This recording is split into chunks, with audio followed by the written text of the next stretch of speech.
Hi, I am Heisenberg Recap. This is a film about a young couple who participate in an experiment for money, which will reveal the essence of each of them.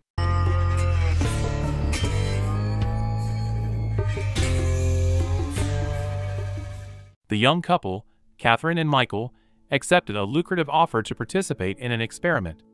All they had to do was spend 50 days together in a single room. The prize was a sum of $5 million, which Michael and Kate eagerly discussed how to spend. Catherine doubted the truthfulness of it all, as the conditions seemed too simple for such a substantial reward. Michael assured her that they were just lucky. Sometimes, these things happen, and they should just relax and enjoy. The room contained nothing but a bed, a shower designed for one person at a time, and a console through which they could learn about the rules of their stay and receive specially prepared food. The lights automatically turned off at 10 p.m., and Kate set an alarm for 7 hours. The next morning, the couple surrendered all their clothes and received replacements. Michael jokingly remarked that they now resembled mentally ill patients. Catherine wondered why he was doing all this. He explained that the man behind it all was a professor warrior who founded the project. According to Michael, the professor had previously found an unremarkable average American family. The father was a pastor, the mother a baker, and the children attended the only school in town. Then, he spent $150 million to see what would happen if he made them famous, like the Kardashians. The professor provided them with everything: Hollywood publicists, stylists, and indulged their every whim with his money. At first, everything worked out. The children secured significant modeling contracts, the father appeared in sitcoms, commercials, and series, and the mother became a factory manager. But then she shot him when she discovered him in bed with another woman and ended up in prison for murder. The son disappeared without a trace, and the daughter died from an overdose of some kind of shit. Nearly 2 days had passed, and Michael began complaining about hating the clocks. He felt as if they were going backward, with seconds seemingly longer than usual, about 1.3 longer than regular seconds. In the end, 50 days could feel like approximately 3 months. Catherine remarked that it hadn't even been 2 full days yet, and conspiracy theories were already surfacing. She advised him to relax and not stare at the clocks for too long. The morning alarm set by Kate, which couldn't be turned off, started to annoy Michael catastrophically. However, he had no choice but to endure it. Days went by, genetically modified food, the flawless room, nothing changed. Day, food, white room. Day, night, room, food, nothing changed. The room, and nothing changed. Suddenly, Michael discovered a beetle. It seemed like an ordinary beetle, but what could be more exciting in a room with nothing else? Michael decided to feed it, but the room notified him that the food was only meant for the participants. Realizing he shouldn't do it, at some point, he expressed his desire to release the beetle outside. Michael spoke to the camera, stating that he didn't intend to leave the room. He just wanted to open the door and let the beetle out. Kate objected, considering it a bad idea. Unexpectedly, Michael began to criticize his girlfriend, claiming that compassion had never been her strong suit, leading to an argument between them. Catherine argued that Michael was only a vegan to prove something to someone. Michael debated with her, explaining that one could thrive and eat without killing anyone in this world. The disagreement escalated, and Catherine accidentally stepped on the beetle. Time passes, but not as quickly as they would like. Michael tells his girlfriend that he has decided to take an entertainment option.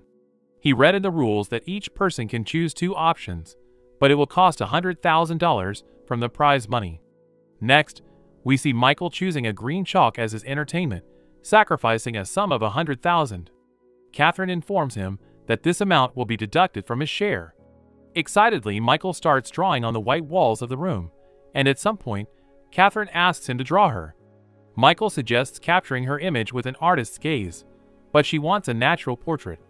In the end, Catherine states that Michael simply can't draw her naturally and dismisses his efforts as nonsense, once again hurting her partner's feelings. After the chalk runs out, boredom sets in once more. Catherine realizes that she went too far and apologizes for behaving like a complete jerk.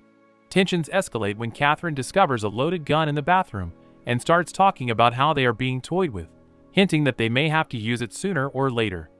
Unable to come up with a way to dispose of the gun, they toss it under the bed. The next day, Michael unexpectedly receives a video message from his sister, in which she says unnecessary things and mocks his decision to involve himself in this room, suggesting that he made the right choice to distract himself from Catherine. Immediately after that, Catherine receives her own message from an elderly man. She reacts negatively, stating that she doesn't want to hear from him. The elderly man reveals that he is in a nursing home, assures her that everything is fine, and begins to sing a children's song expressing his love for Catherine. The next day, Catherine admits to Michael that she lied about her father. She is ashamed of him and has valid reasons for it. It turns out Catherine's father drank away their home and the money saved for her education, depriving her of the chance to grow up as a normal person. Catherine falls into depression due to the situation with her father, while Michael is on the verge of going insane from idleness. Attempts to cheer up Kate lead nowhere, and at one point, Michael expresses his doubts about his ability to handle the situation. Catherine starts worrying that Michael will give up and tells him to choose a second entertainment, which will cost $250,000. This entertainment turns out to be a nude girl, and that's when things get interesting.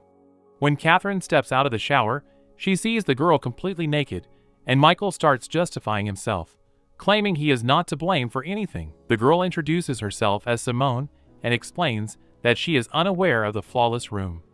An agent found her a job, and one of the conditions in the contract was full nudity. Catherine experiences intense jealousy, realizing that Michael, despite not showing it, is paying a lot of attention to Simone. The situation worsens when they realize that Simone has nowhere to sleep.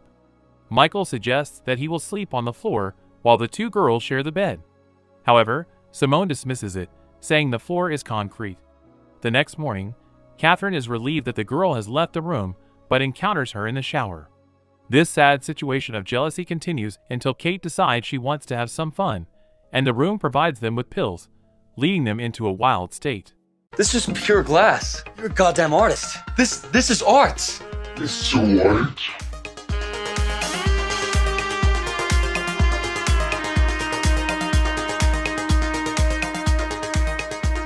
All the chaos unfolds until Michael completely loses consciousness.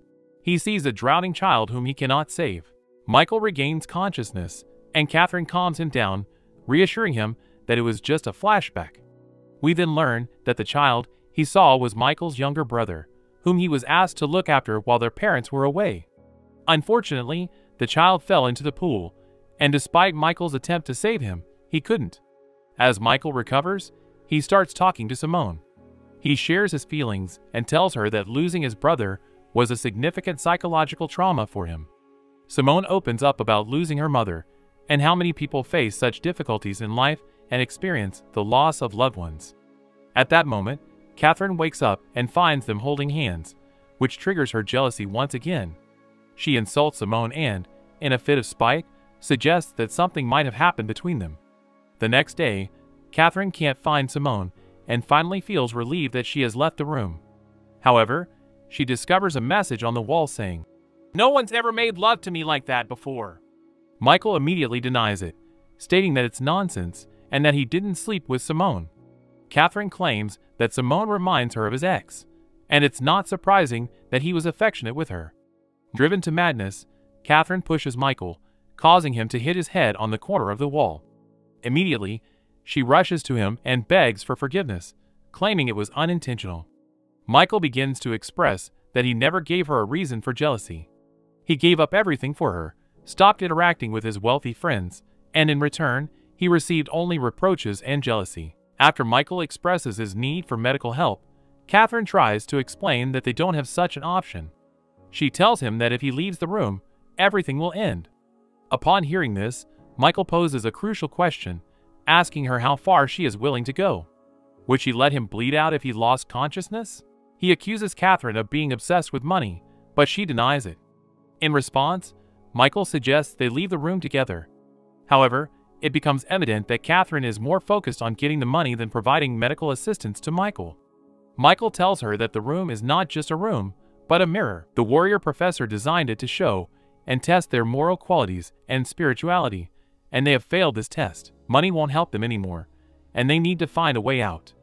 After Michael attempts to leave, Catherine grabs a gun and threatens to shoot him, but Michael doesn't believe she is capable of it. Eventually, Catherine only fires a shot into the ceiling, and Michael, understanding the true nature of his girlfriend, leaves the room. Later, we see Catherine remaining alone day after day, hoping to receive the remaining prize money. The clock shows that there are 2 days left, and Catherine heads towards the button. After some time, Michael encounters his former girlfriend, Catherine, while out for a run. He mentions that they haven't seen each other in a long time and suggests going for a walk together. Michael asks if she eventually received the money for participating in the Immaculate Room, but Catherine doesn't answer his question. In the end, we see a sign on the building from which Catherine exited, thanking her for an anonymous donation, implying that she didn't actually leave the room and receive the remaining prize money.